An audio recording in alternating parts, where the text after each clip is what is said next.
প্রচার চলছে প্রচারের মতো, কিন্তু তার মাঝখানে রোগী দেখাও চলছে, কারণ পেশাগতভাবে তিনি ডাক্তার। আর এই মুহূর্তে সেই রোগীর বাড়িতেই আমরা এসেছি। আমি বেশি কথা বলছি না, কারণ প্রচারের মাঝখানেই ডক্টর সুভাষ সরকার এখানে চলে এসেছেন এবং রোগী দেখাও চলছে। এই ডান হাতটা এখানে দিন, এরকম বাঁ হাতটা এখানে দিন। বিশ্বাস নিন, জোরে শ্বাস শ্বাস শ্বাস শ্বাস শ্বাস শ্বাস।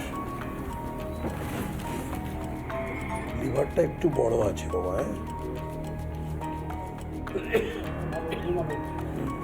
সুভাষবাবু, প্রচারের মধ্যে তাহলে এগুলো তো পার্টে থেকে যাচ্ছে। হাসি খুব স্বাভাবিক, এটা নর্মাল, ন্যাচারাল। কারণ হচ্ছে আসল যে মানে এই পেশা তো মানে এটাকে বাইপাস করে তো আর কিছুই করা যাচ্ছে না। সে তো বটেই, মানুষ চাইলে তো করতেই হবে না, এটুকু দেখতেই হবে। ঠিক আছে, ভালো থাকুন, ভালো থাকুন অশ্বিনী বাবু। আচ্ছা, এটা যে করতে করতে মানে একটা জিনিস না জিজ্ঞেস করে পারছি না, এটা দেখতে দেখতে মানে এই যে রোগী দেখা এবং একই সঙ্গে মানুষ দেখা, কোনটা এখনো সুভাষ সরকার বেশি এনজয় করে? এটা আমি আজকে এই জায়গায় দাঁড়িয়ে প্রশ্ন না করে পারলাম না। অনেকক্ষণ ধরে ভাবছিলাম যে এতক্ষণ ধরে লম্বা প্রচার চলছে, তার মাঝখানে এটাও চলছে, সুভাষ সরকার এখনো কোনটা বেশি এনজয় করে? সুভাষ সরকার মানে মানুষের চিকিৎসা এবং সমাজের চিকিৎসা দুটোতেই এনজয় করে। দুটোই।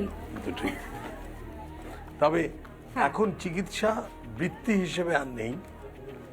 কেমন? কেন না, বৃত্তি হিসেবে আর রাখিনি এই জন্য, তার কারণ দুটো কাজ একসঙ্গে হয় না। একসঙ্গে হয় না। তার মানে যারা এখনো মনে করেন যে সিনেমা করতে করতে জনসেবা করা যাবে, সেটা হয় না। তাহলে সেটা কি সত্যি হয়? হয় না, একদম হয় না। সেই জন্য আমি 2018 সাল থেকে ডাক্তারি যে বৃত্তি সেটা আমি কিন্তু ছেড়ে দিয়েছি। কিন্তু আমার কাছে কেউ যদি কনসালটেশন নিয়ে আসে, কোনো ডাক্তার যদি পেশেন্ট নিয়ে আসে, মানে জানতে চায় কি করা উচিত, আমি তাকে সেই পরামর্শটা দিই। But this is not an emergency service. ঠিক ঠিক। মানে তার রেসপন্সিবিলিটি অন্য কোনো ডাক্তার নেবে, আমি পুরো রেসপন্সিবিলিটি নিই না। মানে সেটা যবে থেকে রাজনীতিতে পা রেখেছেন তবে থেকে, নাকি যবে থেকে সাংসদ হলেন তবে থেকে? সাংসদ হওয়ার 1 বছর আগে থেকে। সাংসদ হওয়ার 1 বছর আর অ্যাকচুয়ালি 2013 থেকে গ্র্যাজুয়াল আমি ওটাকে সুইচ ওভার করেছি। আর নিজের কেন্দ্র বাদ দিয়ে রাজ্যের হাসপাতালের অবস্থাগুলো দেখেন, যখন দেখছেন যে এখানে পলিটিশিয়ানরা কোনো স্ক্যামে জড়িয়ে গেলে তবে গিয়ে কোনো আমার মনে হয় অসুস্থ হয়ে পড়েন। মানে আমরা জানতাম না যে কার হার্টের অসুখ রয়েছে, সুগারের অসুখ রয়েছে, কার পালস ফিস্টুলা পর্যন্ত আছে, যদি না তার বাড়িতে ইডি আসে, জানতে পারা যায় না। সব থেকে মর্মান্তিক হচ্ছে যে এই রাজ্য সরকার আয়ুষ্মান ভারত প্রকল্প নিল না। তারা ভাবলো যে এতে বোধহয় মোদিজির সুনাম হয়ে যাবে, আর প্রচার করতে লাগলো যে আমরা তো আগে স্বাস্থ্যসাথী করেছি, মানুষের উপকার করেছি। এ বিষয়ে দুটো কথা বলার, বর্তমানে তো স্বাস্থ্যসাথী কার্ডে hydrocele, hernia, appendix, piles, fistula যে অসুখগুলো মানুষের কমন, সেই অপারেশন বন্ধ হয়ে গেছে। কখনো মনে হয় যে মমতা বন্দ্যোপাধ্যায়ের সঙ্গে দেখা করে একটু এগুলো ভালো করে বুঝিয়ে দেওয়া, যে আপনার ডাক্তার তো আপনি? খুবই মনে হয় তো।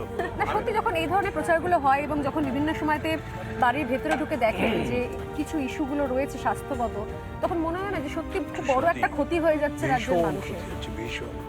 আর যেভাবে মদের ঢালাও লাইসেন্স দিয়েছে, আর এর ফলে এমনকি মানে আবার একটা জিনিস খুব, এটা সমস্ত দেশের মানুষ, রাজ্যের মানুষের জানা উচিত, দেশি মদের লাইসেন্স আবার বিলিতি মদের লাইসেন্স একই জায়গায় দিয়েছে। তাহলে এবারে করছে কি, সেখানে দেশি মদ মানুষকে সস্তায় খাইয়ে দিচ্ছে, এবং দেশি মদ মানে সেখানে অ্যামোনিয়াম ক্লোরাইড দেওয়া হয়, নিশাতল, এবং এই দেওয়ার ফলে আজকের দিনে এই পশ্চিমবঙ্গের অল্প বয়সী যুবকদের লিভার নষ্ট হয়ে যাচ্ছে, লিভার ট্রান্সপ্লান্টের জন্য দক্ষিণ ভারতে পাড়ি দিতে হচ্ছে, তার জন্য বাইরে ট্রিটমেন্ট। এই হচ্ছে অবস্থা।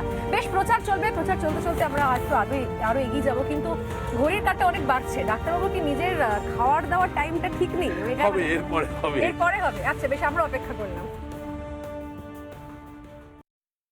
সারাদিন ধরে প্রচারের পর এবার অন্তত একটুখানি দুপুর ব্রেক, মানে বিরতির সময়। এবারের মানে এই বিরতিতে আমরা কোথায় যাচ্ছি এখন সুভাষদা? এখন একটি আমাদের বুথ সভাপতি অতি সাধারণ পরিবারের, হ্যাঁ, মানে এসসি পরিবার, সেই বাড়িতে আমাদের খাওয়ার ব্যবস্থা, সেখানে আমরা খাওয়া দাওয়া করবো। আর এই তার সময়টা কারণ মোদিজির কথা, সবার সাথে সবার বিকাশ, সবার বিশ্বাস, সবকা সাথ সবার- সবকা বিকাশ। হ্যাঁ ঠিক।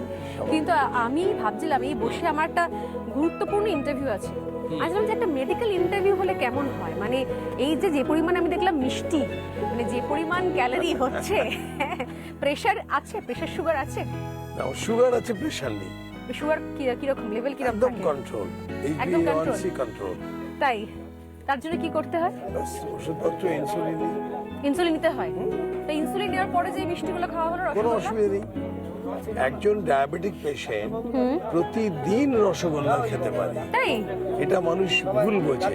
টোটাল ক্যালোরি কনজাম্পশনটাকে ঠিক করা, সে যদি মনে করে আমি হাফ রসগোল্লা খাবো, আর সেই অনুযায়ী ভাতের পরিমাণ বা রুটির পরিমাণ আধখানা কমিয়ে দেয়, কোনো অসুবিধা নেই। তো সেটা কি করা হয় এর মাঝখানে, এই যে যখন বিভিন্ন সময় হ্যাঁ, আমি তো একদম কাটিল করি, কাটল করা হয়? একদম। এই আজকে মানে দুটোতে মিলে 1.25খানা রসগোল্লা খেয়েছি। সেই জন্য এখন দুপুরবেলার খাবার কিছুটা ভাত কম করে দেবো। আর প্রেশার রয়েছে? না, প্রেশার নেই, একদম নর্মাল? একদম আর কিছু অন্য কিছু আর্থারাইটিসের কোনো প্রবলেম বা অন্য কিছু? কিছুই হয়নি। কিন্তু এখন তো দেখা যায় অনেকেরই মানে 50-60 বছর ক্রস করলে এই ধরনের হাঁটুর ব্যথা, কোমর ব্যথা, কিছু অসুবিধা নেই। সেগুলো হয় না। মানে এটার মানে রহস্যটা কি, সিক্রেটটা কি? রহস্যটা হচ্ছে পরিমিত আহার, পরিমিত আহার করা, এবং একটা বয়সের পরে ননভেজ খাবারটা একটু কম করে দেবো। ভেজ খাবারে কিন্তু অনেক সুবিধে, যেটা আমি প্রায় 40-45 বছর বয়স থেকেই ক্রমাগত আস্তে আস্তে ননভেজ কমাতে শুরু করেছি।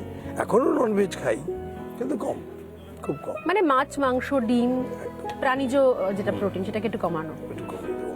এটা কিন্তু একটা খুব গুরুত্বপূর্ণ একটা ইন্টারভিউ ছিল, যে প্রেশার ডক্টর সুভাষ সরকার, তিনি সাংসদ হওয়ার পরে তার প্রেশার, সুগার এগুলো normal সমস্ত রেখেছে। মেনটেন, হ্যাঁ সব নর্মাল আছে কিনা। না হলেও কি, কারণ মানুষ সত্যি সত্যি জানতে চায় যে যারা রাজনীতি করছেন, যারা এত দৌড়ঝাঁপ করছেন, যারা এত ছুটছেন সবকিছুর জন্য, মানুষের জন্য করছেন, তারা নিজেরা সত্যি সত্যি আদৌ তাদের নিজেদের শরীর স্বাস্থ্য ঠিকঠাক থাকে, সেটা মেনটেন করতে পারেন? আমাদের প্রধানমন্ত্রী নরেন্দ্র মোদী সবাইকে এই অ্যাডভাইস দেন, হ্যাঁ, যে শরীরও ঠিক রাখতে হবে। আপনি শুনলে অবাক হয়ে যাবেন, উনি মন্ত্রিসভার যে বক্তব্যে এমন পর্যন্ত বলেন যে আমাদের ভাবনা করা উচিত আমরা কতক্ষণ শরীরে রোদ লাগাবো। হ্যাঁ একদম। আমরা এই ইন্টারভিউগুলো তো চলবেই, তবে তার আগে আমি দেখাবো একবার প্রচুর এখানে আশপাশে যারা এই কার্যকর্তা বাড়ির লোকজনেরা, তার সঙ্গে আরো অনেক গ্রামের লোকজন জড়ো হয়েছেন। এবার সত্যি সত্যি এতক্ষণ প্রচারের পর একটুখানি ব্রেক, আর সেই ব্রেকে কি ভালোবাসার খাবার, মানে সেটা কি পছন্দ করে কিছু বলা হয়েছে নাকি যা রান্না হয়েছে তাই? যা রান্না হয়েছে, আর অদ্ভুতভাবে আমি দেখেছি রান্না যা হয় তা আমার পছন্দসই হয়ে যায়। এমনি কিছু ফেভারিট? হ্যাঁ, যেমন গতকাল হয়েছিল, গতকাল যে বাড়িতে খেয়েছিলাম সেখানে আপনার এখনো না, মানে পদটার নাম শুনলে আপনার জিভে জল চলে আসবে। কি সেটা? এটা হচ্ছে তেঁতুলের চাটনি। আচ্ছা, একেবারে গ্রামের গাছের পড়া তেঁতুল, সেই তেঁতুলের চাটনি।